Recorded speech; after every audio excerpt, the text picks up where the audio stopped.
В холодное время года большинство из нас старается тепло одеваться, пить горячие напитки и употреблять витамины. Но даже это не всегда спасает нас от болезни. Подхватить вирус может каждый.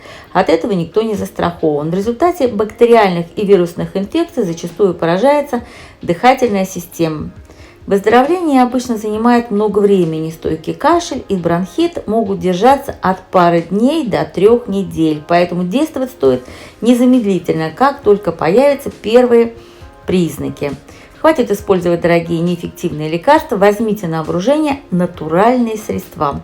Вот это один из самых лучших. Натуральное средство от бронхита. Ингредиенты: 250 мл молока, 1 чайная ложка сливочного масла, 1 чайная ложка меда и 0,25 чайной ложки пищевой соды, а также 1 желток. Приготовление.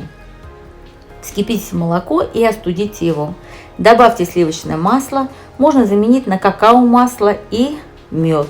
Хорошо перемешайте, затем добавьте соду, яичный желток и хорошо перемешайте еще раз. Взрослые могут добавить по желанию 1 десертную ложку коньяка. Пейте это лекарство в течение 5 дней перед сном. Первое улучшение вы заметите на следующее утро.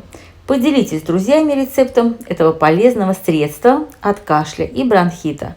В холодное время года такое пригодится многим. Если видео понравилось, ставьте лайки.